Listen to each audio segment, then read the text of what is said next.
Moin Moin, hallo und herzlich willkommen zu einem neuen Video hier auf meinem Kanal. Und heute gibt es hier eine Runde Shakes and Fidget. Ja, und wir befinden uns heute auf einem ganz speziellen Server. Ihr könnt es ja gerade nicht sehen, weil meine Cam davor ist. Aber wir befinden uns heute auf dem allerersten Server in Shakes and Fidget auf Deutschland S1 auf Server Nummer 1.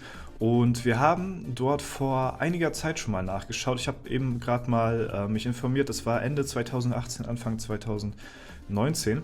Und jetzt ist es ungefähr ein Jahr her, dass wir dort mal reingeschaut haben. Und ich hatte mir so überlegt, man könnte da ja so eine Art kleine Serie draus machen. Und zwar hatte ich mir vorgenommen, im Januar, also immer im Januar jedes Jahres quasi mal auf den Server zurückzuschauen, auf den allerersten Server und mal so zu schauen, was die Leute da für Fortschritte gemacht haben. Denn logischerweise sind die Leute dort natürlich in einem etwas anderen Levelbereich als die meisten von uns und deswegen geht es da wahrscheinlich auch ein bisschen schleppender voran wie Umzugshelfer und deswegen ja, schauen wir mal, was sich so in der Zeit getan hat auf dem Server, auf dem ältesten Server sozusagen und ja, wir gucken mal nach. Hier habe ich mir, das ist noch mein Account von damals, glaube ich noch. Wir können mal schauen. Ich hatte jetzt nicht mehr, ich glaube, damals war es gewesen kurz vor einer Million Spieler oder so waren auf dem Server registriert. Wir schauen mal drauf, wie viele es jetzt sind. Oder war das, nee, es war eine halbe Million. Das muss eine halbe Million gewesen sein. Okay, ja, dann hatte ich mich da kurz vertan gehabt. Ich dachte, es wäre eine Million gewesen. Aber dann war es kurz vor einer halben Million und jetzt haben wir hier die halbe Million auch geknackt. Man sieht es, 360.000 von 500.000 Spielern sind hier auf dem Server drauf.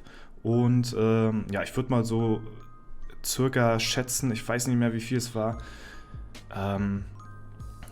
ja, ich gehe mal davon aus, dass sich so ungefähr 20.000 bis 30.000 Spieler so neu registriert haben auf dem Server hier in diesem einen Jahr. Und das hat natürlich viel damit zu tun, dass viele halt die neuen Updates auschecken wollen, die hier auf dem Server drauf sind, weil auf S1, also auf dem ersten Server, das ist sozusagen der Test-Server, wo immer alle Updates als erstes drauf gespielt werden, um zu gucken, wie das Ganze so läuft. Und dann werden die erst später auf den anderen Servern released.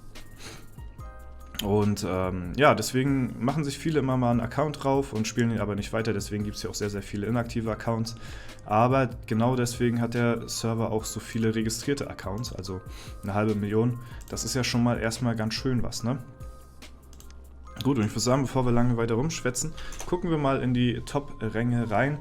Wie damals ist immer noch der gute alte Viper. Grüße gehen raus auf dem Server hier auf Platz Nummer 1 mit Stufe 530. Ich glaube, vor einem Jahr oder so haben die ersten Leute Stufe 500 erreicht. Ich glaube, der höchste, der damals auf dem Server war glaube ich, Stufe 515 oder so. Ja, und jetzt können wir mal gleich schauen, was sich so in einem Jahr so an Fortschritt so gewandelt hat. Ja, also Platz 1 sehen wir hier, der Viper mit Stufe 530 momentan hier der Platz 1 auf dem Server und natürlich gucken wir mal auch auf seine Stats drauf. Soweit wir ja wissen, ist der Viper jemand, der so 50-50 skillt und diese Skillung hält er hier auch noch weiterhin an und fährt anscheinend relativ gut mit seinen Stats hier oder mit seiner Skillung, die er hier auf dem Server an den Tag legt, weil er ja momentan auf Platz 1 ist, ja, und das sogar mit ein bisschen Abstand, muss man sagen. Weil sich hier einen kleinen Abstand schon zu erarbeiten, ist schon ziemlich beachtlich, würde ich mal sagen. Ja? Also hier 50-50 Skillung sehen wir auf jeden Fall. Ein bisschen über 1000er schwarze Edelsteine hat er hier am Start. So ungefähr sind meine jetzt auch. Ja? Also das liegt halt an der Mine so, ne? wie man da halt so am Start ist. Also gehe ich mal von aus, dass er so ungefähr die gleiche Mine haben wird wie ich, so ungefähr in etwa. Mal gucken, Lebensenergie 616 Millionen, hatte mich jetzt auch nochmal kurz interessiert, ist ein bisschen was auf jeden Fall, da muss man erstmal dran vorbei, ist ein ordentlicher Tank, würde ich mal sagen. So, gucken wir mal auf den Kundschafter hier, auf den ersten Kundschafter in der Rangliste und seine Items, ja. Hier sehen wir schon eine bisschen andere Skillung auf jeden Fall. Er hier fast mit den 70.000 Basisattributen an Start auf sein Hauptattribut. Macht sich natürlich im Schaden unglaublich bezahlt. Fast 150.000 Geschick und 41, ja sagen wir mal 42 Millionen Schaden ist schon ordentlich. Dafür nur in Anführungszeichen 300 Millionen Leben. Ja, aber ist natürlich auch ordentlich, ist natürlich auch richtig viel mit 25k Basis auf sein Nebenattribut. Ja, also hier eine ganz andere Skillung, ist natürlich auch eine ganz andere Klasse als der Krieger.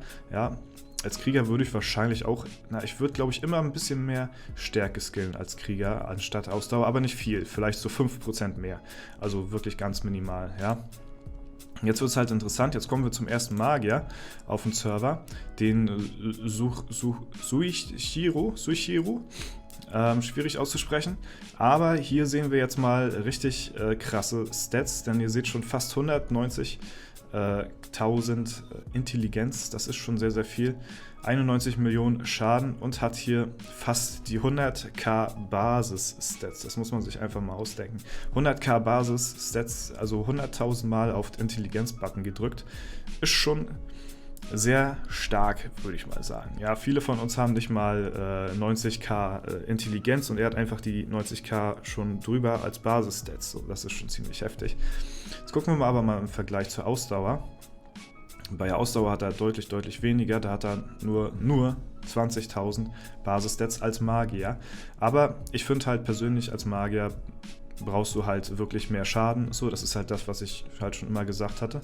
Und ja, demnach geht er hier auch auf jeden Fall als Magier immer ordentlich ins Gesicht rein. Nicht irgendwie auf Defense oder so, sondern ordentlich den Schaden mitnehmen. Und ich denke mal, das ist auch das Schlauste, was du so als Magier machen kannst. Ja. Wir gucken mal auf die Spanne. Die Spanne ist natürlich... Eieiei. Okay, das ist eine Spanne für die Ehrenhalle, nicht unbedingt für die Dungeons. Ich gehe mal davon aus, dass er bei den Dungeons sowieso fast durch sein wird.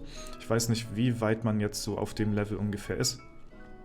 Aber ich denke mal, dass da nicht mehr sehr viele Dungeons übrig bleiben werden. Deswegen von der Spanne her, hätte mich echt mal interessiert, müssen wir mal gleich bei anderen Magiern schauen, was die so rechts raus an Schaden haben.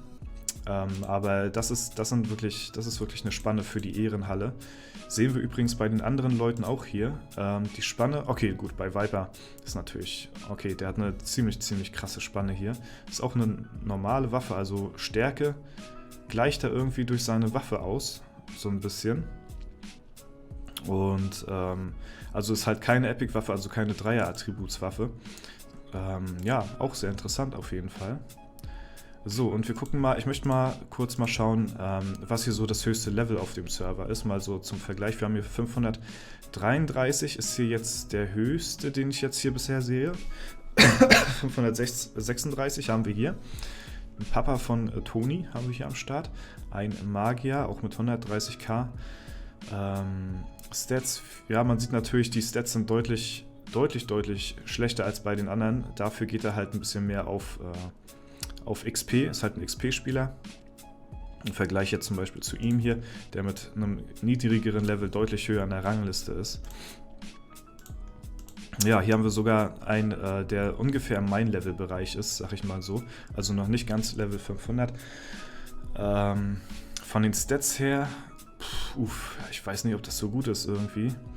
Aber da sieht man halt so, guck mal, er ist hier auf Platz 17 auf dem allerersten Server in Gunshakes and Fidget. Das ist eine Leistung, die man erstmal bringen muss. So, und jetzt sehen wir halt hier, haben wir einen Magier, der von den Stats her 50-50 skillt. Jeder halbwegs gute Spieler würde euch davon abraten, irgendwie das zu tun. Und ich hätte euch jetzt persönlich auch abgeraten, als Magier auf 50-50 zu skillen. Aber man sieht tatsächlich, dass er auch gut fährt mit seiner Taktik hier. Also im Prinzip, man kann so viel hin und her philosophieren, wie man möchte. Aber man sieht hier halt auch Beispiele, wie ihn hier, der mit knapp 500 ja, als Magier mit einer 50-50-Skillung in den Top 20 ist, auf dem allerersten Server in Gunshakes and Fidget. Ja, also im Prinzip ist es eigentlich nur eine Glaubensfrage, sag ich mal, was jetzt nun richtig und was falsch ist. Viel richtig und falsch könnt ihr anscheinend nicht machen, wenn man das jetzt so sieht. Aber eine richtig krasse Spanne hat er hier auf seiner Waffe drauf, die ist sehr, sehr cool. Ich glaube aber, ja gut, so ungefähr müsste ich jetzt auch in dem Bereich sein, dass ich auch diese Spannen erreichen kann. Ich habe, glaube ich, jetzt, ich weiß gar nicht, eine 4500er oder 4.6. Ich bin mir jetzt gar nicht so sicher.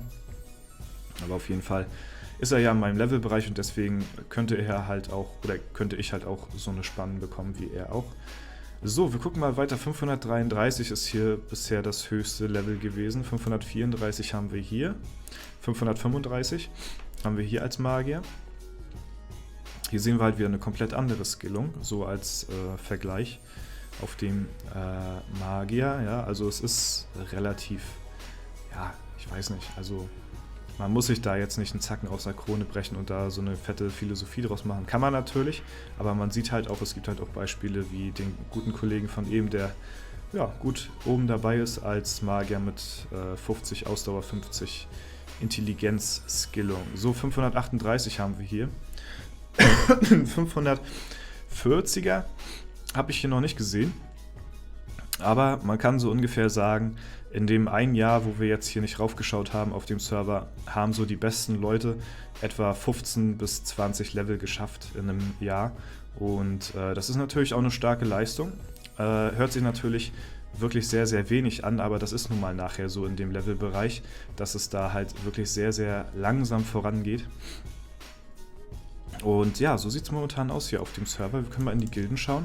So, Phoenix hier momentan die erste Gilde auf dem Server, dicht gefolgt von Ritter des Anduril. Ja, und die haben auch schon ordentlich Ehre abgeheimst. 1000 Ritterhallenpunkte hier, Phoenix auf Platz 1, 490er Durchschnittslevel. Ist sehr beachtlich auf jeden Fall. Und Platz 2, was haben wir hier? Wir haben auch natürlich die 1000er mit 483er Durchschnittslevel. Auch sehr beachtlich. Und ich hatte noch einen Account vorbereitet auf einem Server. Und zwar auf S9, denn dort haben wir den aktuell höchsten Spieler. Und zwar wird das wahrscheinlich den meisten von euch hier im Begriff sein. Ihr seht ihn oft in der Ehrenhalle, es ist Bad News Run.